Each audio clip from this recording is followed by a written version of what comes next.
Hi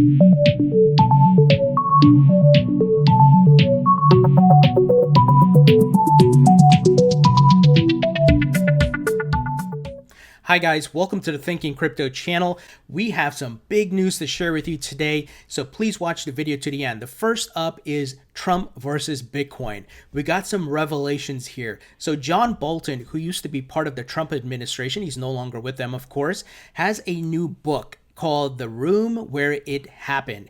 And it states that Trump was against Bitcoin long before his July 2019 Twitter tirade. Now, if you guys recall, last year, Donald Trump in July of 2019 tweeted about Bitcoin and cryptocurrencies, and I'm going to read it for you here. He said, "I am not a fan of Bitcoin and other cryptocurrencies, which are not money and whose value is highly volatile and based on thin air. Unregulated crypto assets can facilitate unlawful behavior, including drug trade and other illegal activity."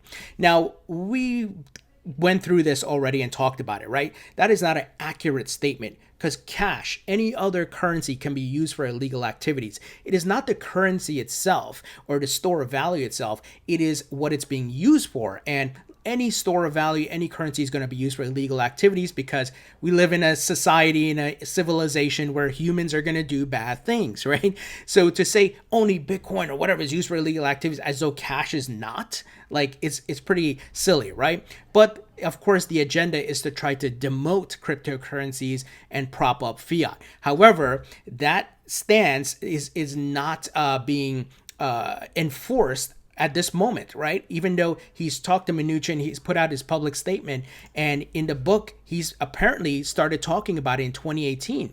So a June 18th article in Forbes about Bolton's new book, The Room Where It Happened, reveals Bolton heard Trump tell Treasury Secretary Steve Mnuchin to go after Bitcoin. The conversation between Trump and Mnuchin was regarding trade sanctions and tariffs against China in May 2018. So he's been talking about it since 2018 in private with Mnuchin. But, we heard Mnuchin say at the beginning of this year that crypto regulations are coming this year. So they haven't done anything to stop Bitcoin or to hurt the market, but apparently the conversations have been happening. Now, I tweeted about it today. It doesn't matter what he said in 2018 or even tweeted last year because it is 2020 and the following is happening in the US.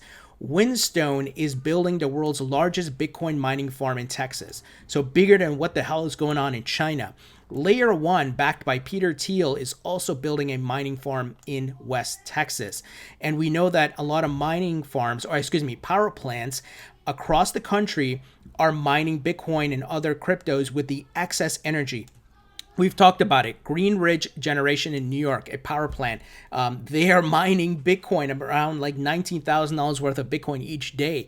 So people are mining in the United States, and there's a lot of mining farms popping up, and obviously the world's largest in Texas. And also, since 2018, who's entered the market?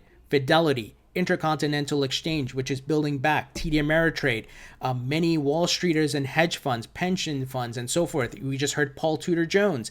So follow the money. I believe money controls the politics here in the United States. It is what it is. And I believe Trump is going to follow the money. We know the CME is involved. So I don't think Trump and Mnuchin are going to put out anything to kill Bitcoin. It's going to be heavily regulated, but it is here to stay. So once again, it doesn't matter what he said in 2018. That's my perspective. I would love to hear what you guys think about it. Now, moving ahead, we got some big news around Ripple.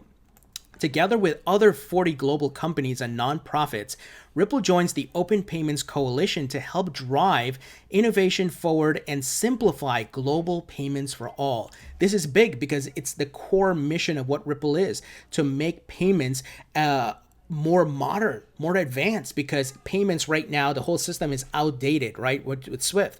And they're trying to make payments as fast and efficient as you sending a text or sending someone a photo or a video, right? Move as fast as information. So discover the coalition's PayID, an exciting step for global interoperability. So a couple of things here I want to share with you guys. First up, Ripple, this is going to benefit Ripple exponentially.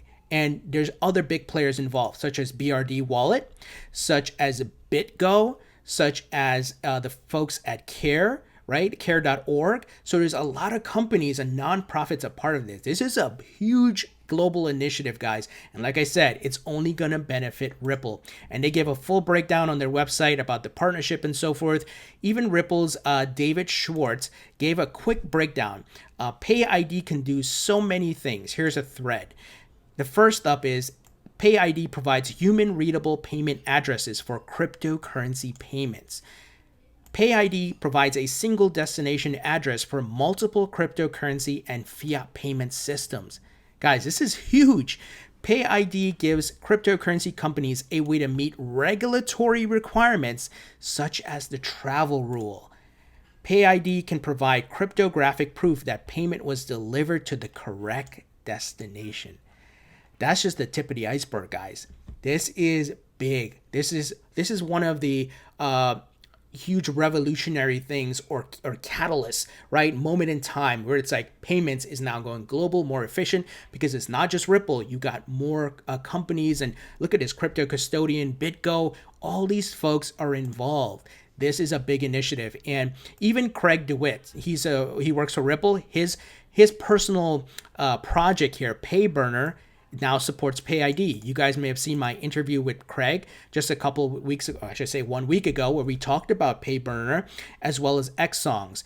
And you also have BRD Wallet, like I mentioned, and I will be interviewing the CEO of BRD Wallet, Adam Trademan, tomorrow, and we're going to talk about PayID and the integration, and also Ripple and XRP, because he's the CEO of SBI Ripple Asia. So guys, you don't want to miss that interview. I'm going to ask him all the questions. When XRP going live with banks in Japan and all that. So definitely hit that subscribe button with the notification bell enabled. So this is big news, guys. Very exciting. In fact, Brad Garlinghouse was on CNBC today talking about this. I'm going to play the clip here for you guys, and you can listen to him talk about it. And also, Ripple was selected as a top 50 disruptor, and that is a big indication of what they're doing. So let me play it here for you. Now, Brad, great to see you again. Welcome back to Fast Money. Thank you for having me. It's great to see you again, despite the weird times. Yeah, very strange times indeed. On this day that you debut on the Disruptor 50 list, you're also making an announcement yourself in terms of your backing of PayID. Can you explain what this is and why this sort of simplifies how crypto had transferred money in the past? Absolutely. So at its core, Ripple has been all about enabling what we call an internet of value. Let's make all of these different networks that really don't talk to each other interoperable. We've all had the experience where, when you ask a friend, you say, hey, I need to pay you money. Are you on Venmo? Are you on PayPal? Or outside the United States, maybe Alipay or PayU. Isn't it funny? When I ask somebody for a phone number, I don't say, are you on AT&T? Are you on Verizon? I just get their phone number. The idea behind PayID is to simplify the ability to send someone money the same way, to make it easy as sending an email. I don't ask someone, are you on Google or Yahoo? I just send an email. And so PayID enables, whether you're a large bank, or I'll use a very successful regional bank in Chicago called Byline Bank. If you're an account holder there and I'm going to send you money, it should be as easy as typing Brad $Garlinghouse, and whether it's resolving to a Byline Bank or to Bitcoin. All of those naming infrastructure can be much simplified and interoperable. I want to try and So there you have it, guys. I can't play the full clip, but in a nutshell, what he's talking about, you would have your ID and you can send fiat, Bitcoin, what the hell you want, but it's going to make things more interoperable, and XRP is going to be a big part of that, guys. Huge initiative here, and I'm excited. That is why I hold XRP in my portfolio, and I also hold Bitcoin. I'm bullish on Bitcoin as a hedge against inflation and money printing, and guys, the future of this market is looking even more bright, and I think this update is so huge because it's not just about XRP, it's about payments as a whole, and crypto and fiat and all of that is involved. Big news here. Moving ahead, guys, Algorand. You guys know I added that to my portfolio. I had interviewed the COO, Sean Ford, about a month ago, and we know Algorand's blockchain is going to be used by the Marshall Islands to create their CBDC. Well, now the Chess Federation chooses Algorand blockchain to host player rankings. So this is adoption. great adoption here. Algorand's blockchain platform has been selected by the International Chess Federation to record the ratings and titles of players. In an announcement on Thursday, Algorand said it will record the International Chess Federation's online arena world-class players' data and provide a transparent platform where participants can view game information that's uploaded in real time, leveraging the blockchain for accountability and trust. And Algorand is getting the adoption, guys. That's why I've added it to my portfolio. I'm looking for adoption. Finally here, guys, Russia's Ministry of Justice latest to criticize proposed crypto ban. So we are seeing across the globe, you have your crypto advocates in the governments, and they're pushing back. Just recently, I should say a couple months ago, India saw the lift, right? That financial services ban that the central bank had put out. The Supreme Court there said, nope, can't have it.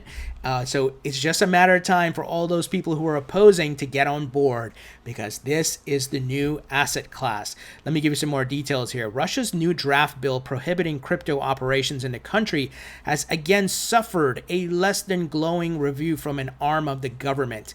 This is great. The nation's Ministry of Justice opposed the draft new regulation Tuesday, a week after the Ministry of Economic Development also criticized it. The bill was introduced by lawmakers in March, but it is broadly believed to be the brainchild of the country's central bank. All these central banks are so afraid, guys. They're getting disrupted. That is why they're creating their CBDCs.